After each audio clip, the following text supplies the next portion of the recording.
Hi, Rohit Srivastav here, Editor-in-Chief SightsIn Plus. Welcome to our YouTube channel. Please do subscribe this for the HR news, for HR updates, and conversation with the top-notch CHROs. The agenda for today's discussion is Great Resignation in 2023 and why do people resign? To discuss in detail, today we have two distinguished HR leaders. Let me introduce Mr. Rajesh Rai.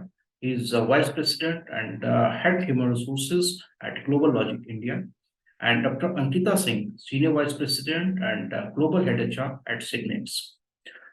Rajesh, if I come to you first, actually there are two reports which I would like to refer. One is by the LinkedIn, and according to this report, around 70% of the US workers, they are planning to resign. They are planning to quit their job in this year, 2023. And another report is for the India by the Nokia.com, and according to this report, around 40% employees they are planning to quit. And the reasons what I've mentioned, that is they're not happy with the traditional methods of the employer when it comes to job security, when it comes to learning opportunities and work-life balance. What is your take on this? Do you think the Great Resignation is over, or it is still there? I personally think it is still going on. And while these numbers look very scary, to be honest, because I'm sure, Dr. Ankita will agree with me that, once something like this happens, most HR chiefs are at the forefront of trying to manage this. But so first things first, I don't think it is over. See, what has happened is that over the last about 2.5 years, post the pandemic, what has gone up is personalization of needs. What that essentially means is that, I as an individual employee may have a very different need as compared to somebody else. So maybe my colleague, my peer, my team member, anybody in my cross-functional team, etc. So as an example, I may want flexible work timings, whereas my colleague may not want flexible work timings, right? So, or let's say I want to grow very fast. I still have the need for vertical movements and lateral movements. My colleague is like happy with where they are, and they don't really want to, run fast the way most people do. So what has happened is that personalization has gone up, and the reason why personalization went up is because the world suddenly became very complex, right? So you are one individual, and then you're dealing with, there's complexity at home because on one side you're worried, don't know what's going to happen on health. You're sometimes worried for your family, all kinds of viruses floating around, right? On the other side, there is initially for some time the boundaries between work life and personal life went away, so you have to deal with that. Then you were not accustomed to staying at home in a full-time work from home. You did that. Now it is a hybrid. You're coping with that. So there's a lot of change, and then there is social economic stuff that's going on, right? We're talking about the industry going through the upheavals. We're talking about the Ukraine war happening on the other side. So there's a lot that's going on, and there is this one single employee, right, dealing with everything in their own way. So when the need of personalization goes up, I think that's when these things happen, right? Where people try to look for, other greener pastures, which can sometimes falsely though, but give them a sense of certainty, give them a sense of maybe direction, sometimes a sense of achievement, sometimes a sense of excitement, enthusiasm. So I think, unfortunately, due to the events that have happened over the last 2.5, 3 years, the world has become a bit of a restless place, and everybody's therefore trying to find a solution. Whether resigning or not is a good idea or not, I wouldn't say that it's a great idea, because we just have this false illusion that the world is greener on the other side. But I think more than that, maybe the world is looking for meaning, right? Some of them are finding that meaning at work, some of them are trying to find meaning elsewhere, and therefore all of this that's happening. So in my case, one, this is here to stay. We're going to deal with it for some time now. Second is the need for personalization has gone up. So any organization that personalizes the response to employees will be a winner in this game. It cannot be one size fits all. So, Dr. Ankita, what is your take on this? Do you agree with this? And if I can add here as well, that what are the reasons of the Great Resignation in India? I would completely agree with Rajesh. I think it is here to stay, and it started few years back for a very simple reason that all the organizations, they were pushed to an extreme where they had to do certain things which they never explored before. Now, when people have already sensed and tasted it, they know that we can work from home. There are policies around work from home. They know that they can work from anywhere. They know that there are other flexible organizations where the choices have expanded. So this is not going anywhere, and probably the numbers definitely are scary, but it may further go up because people now have realized that this is not the end. Probably we would explore three more places and we would get the right fit. And there's no definition of right fit. Tomorrow somebody else will connect with you and you would say, yeah, this is much better, and the cycle would go on. And that's the reason primarily probably people are saying that Great Resignation is also reshuffling. So people are not going out of the market, they're just going from one pocket to another. So that will continue. And if you ask most of the organizations or industries, they would say a percentage always remain.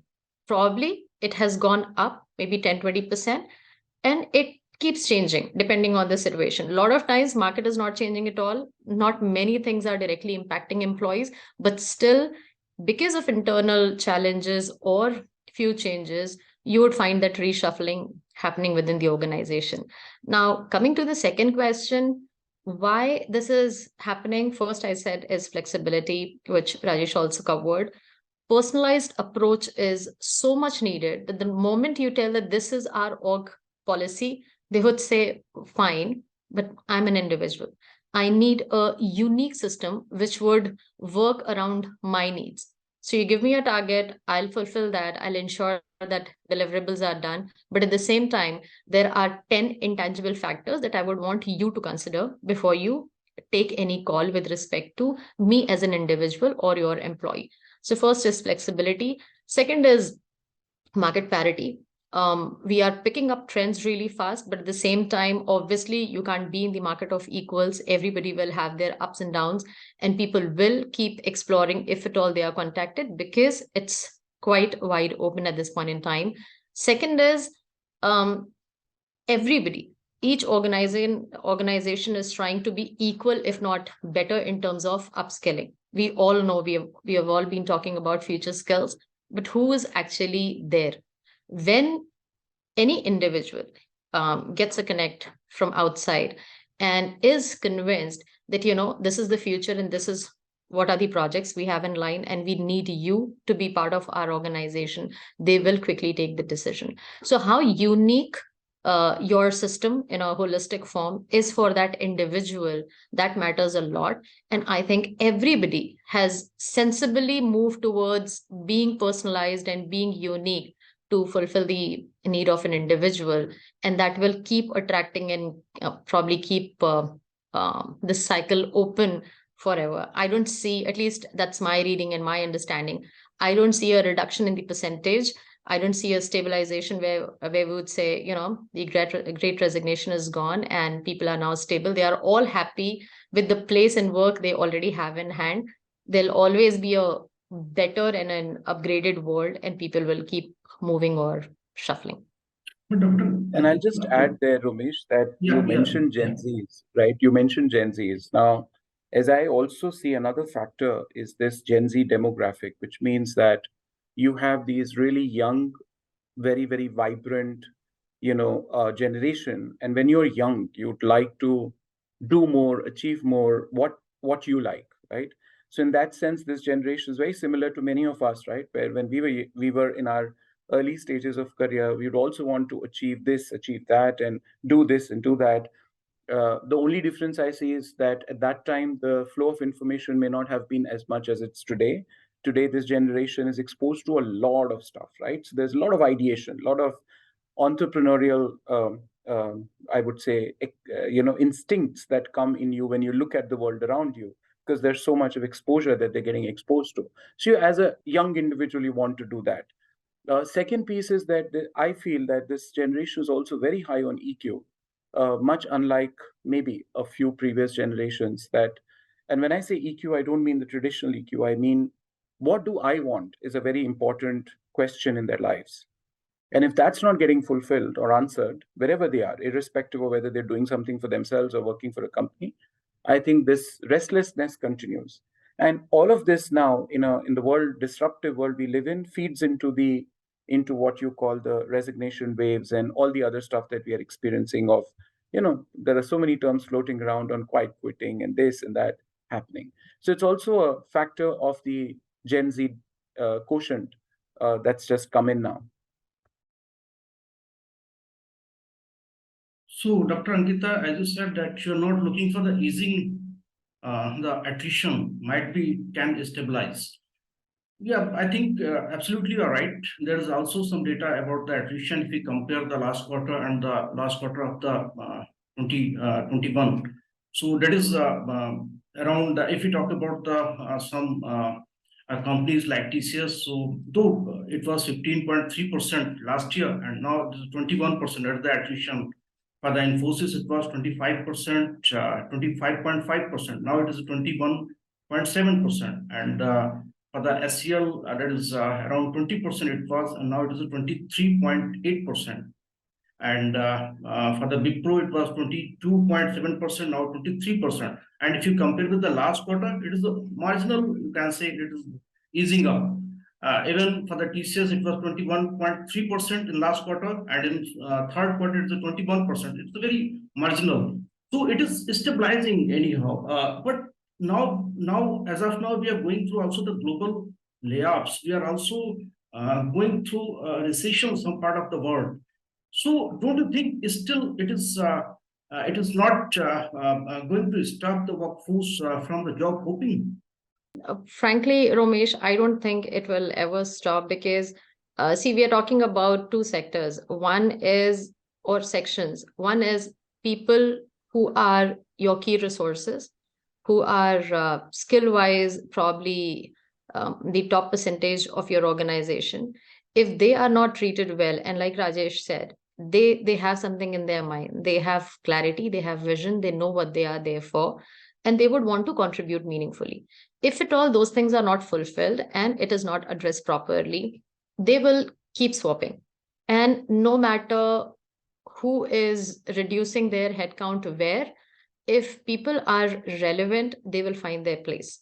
So you need to really take care of those 17, 18%. Every organization defines their own percentage, but you have that pocket where you would say that these are my key people, and if they leave, my business is going to get impacted.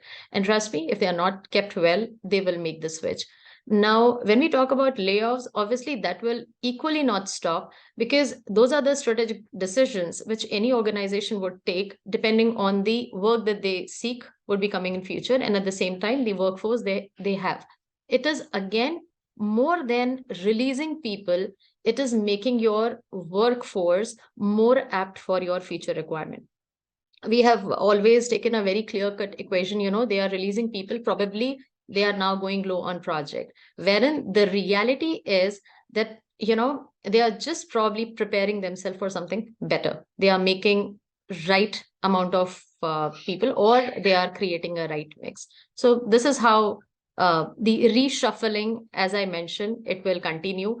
And if we refer to PwC report, which was out in March 2022, it said 71% people say pay is the main reason. Now imagine, no matter how much an organization would do with respect to investment or upskilling, if somebody is getting better pay, somebody is getting better place and a better room for growth, they will definitely switch. So I feel market has always been quite transparent. It has always been proactive plus reactive. And that's the law of TA, I would say, and this would continue. As I said earlier, the percentage may differ depending on few factors, but this is here to remain. And Rajesh, what is your take on this? Do you want to see any impact of these layoffs on the attrition? See, what happens in a situation like this is that when companies lay off people across the globe, there is always a bit of scare, in the larger population saying, okay, maybe this is not the right time. And therefore, the dip that you see is because of that also. In addition to the fact that in such situations, I think what companies have to be very wary of is the quality of attrition than the quantity. You don't want to lose your best people, right? And I fundamentally believe that there is always opportunity for best people, right? I mean, no matter what, they will always find jobs. They'll always have takers, and so that in such situations when when the larger quantity or numbers of attrition are slightly coming down, this is really not an opportunity to be complacent and say, oh well, maybe things are stabilizing. It's actually the opposite. You need to now invest tremendous amount of energy to figure out, are your best people or good people really doing fine, right? Are they hope they are not the ones who are jumping out, right? So the quality of attrition then therefore becomes very important. But yeah, I mean, because the general sentiment around in the industry is a little lukewarm, people do think a bit twice before they move, and that is why you're seeing this little dip. Whether this dip will continue or not, I'm not too sure, because in my head, the way I see it is that maybe by the mid of the year, right, most of this would have sorted out. And the flab that the industry collected over the last 2.5 years by adding people based on demand that they thought was coming, prospective hires that they made, etc. Now they've gone, they've done away with all of that. So they've sharpened the saw, they sharpened the P&L in that sense. So now it is going to be an upward swing after the mid of the year. So whether it's going to stay like that, I'm not very sure. My sense says that maybe after mid of the year, things again will start looking up. I hope this time the industry does not go bonkers and do what they did 2 years back, which is just hire, blindly and pay blindly, because in one way that all of that has resulted in what people are facing right now. So so I would say that things will start to look up maybe towards mid of the year and later. So attrition is not going off anywhere. That is what I meant. So, Dr. Ankita, there are two cases basically. When you have another job, when you don't have another job, still you quit. So, what are the factors that drive the people to quit? One reason, they are having another job, and sometimes they also quit, they don't have the job. So, what are the factors there in both the cases? So the first scenario we have discussed enough. We know the logical reasons why people make that shift. The second one, without having a job, when people quit, the percentage is quite low. I mean, even if we take our own organization, it would be really, negligible percentage. But still, like Rajesh said, that there is a section which is ready to explore. They would not compromise on their work-life balance. As I said, that they have already seen the flexibility that they would demand in future as well. And if at all, we are immediately coming up with something that, what, from tomorrow onwards, this is going to be the norm, or this is going to be the policy of our organization. Probably they would never give it a day or 3 days thought to say, fine, I'll adjust. They may immediately quit, because there are people who are much clearer on the purpose of their life as in today. They know that family comes first. A few would say that yes, we would take care of our work, but at the same time we would want to travel as well. They have their own piece, and as we said or spoke about unique system, every individual has somewhere sensed, or probably I would say majority of people, they say that now we have started to live. The definition of the quality of life has changed for many of us, and they would not compromise on that. So this is one reason or one factor that I have witnessed, where I have seen people would say, I do not have anything, but I still don't want to continue. So I would not say they leave or they switch. They would just say, I do not want to be further associated with this particular organization because of these various reasons, because I am not able to understand, or I would not be able to compromise. Rajesh, when we talk about the employee retention and engagement, so the leadership and culture that plays a very important role into this. So, what is your take on this? Why the people are leaving the organization when they are having the job or not having the job? Well, as I said, I think see what the culture of the place and the leadership. And when I say leadership, I just don't mean the top leadership. The leadership really layer starts from what the employee experiences. So supervisor and above would be leadership for me.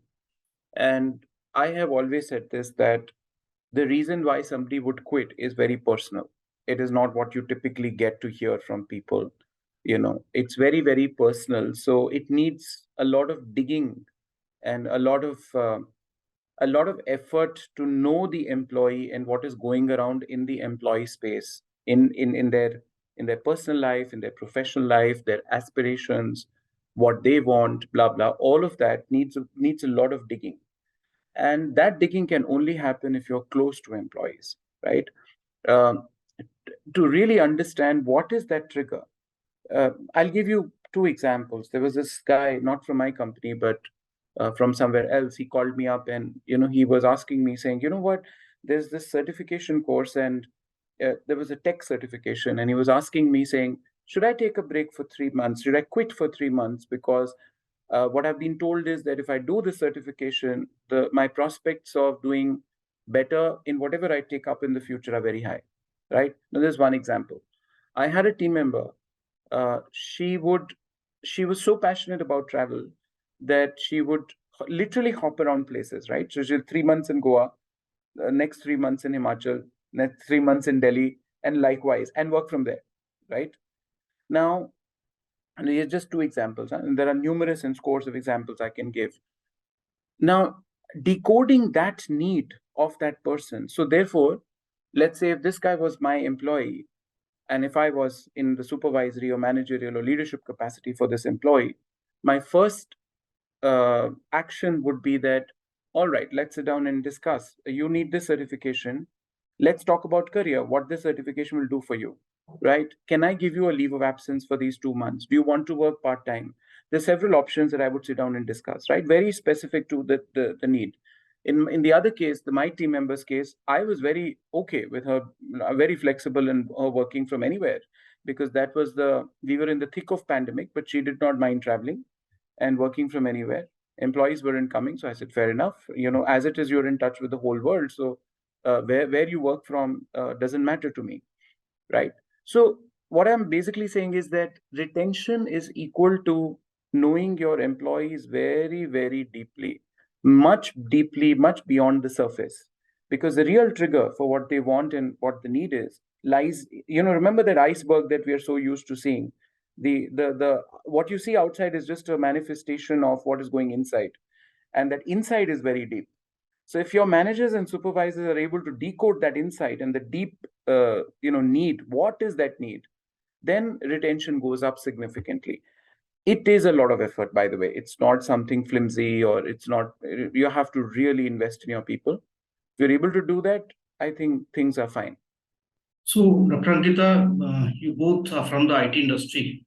So, how you are coping up with these challenges, and what are you doing to deal with the Great Resignations? The most difficult question, I would say, Romesh.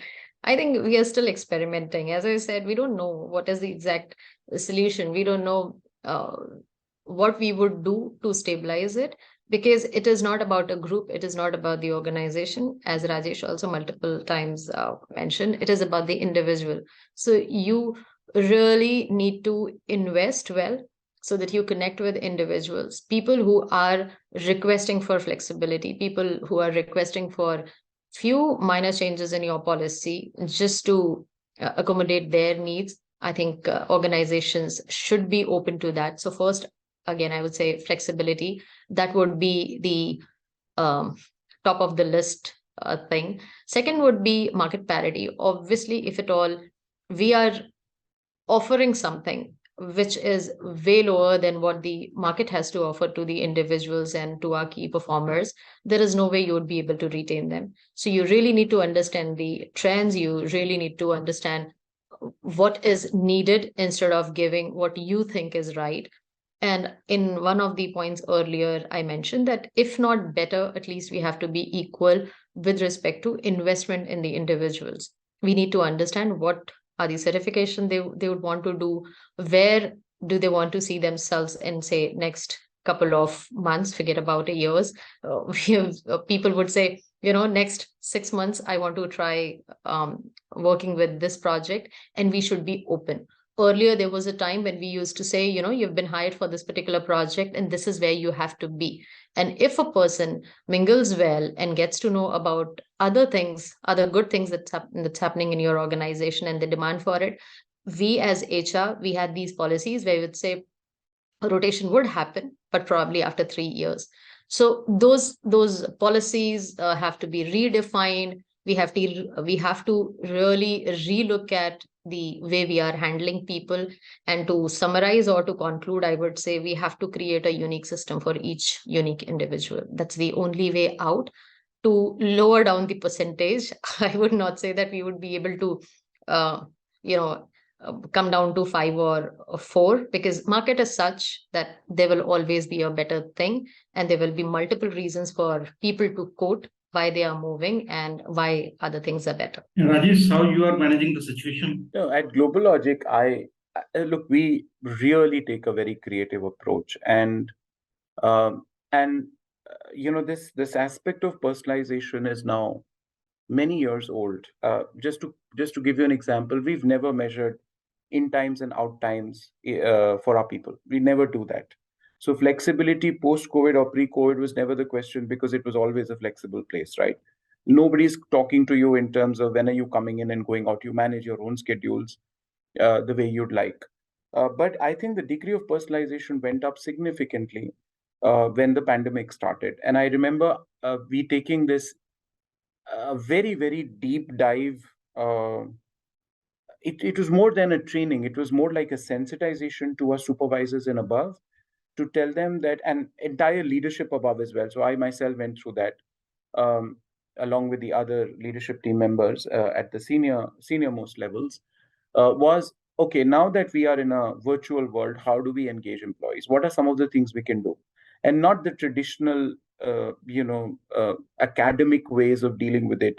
Very practical, simple ways of dealing with it, saying that things like WhatsApp, how are you doing?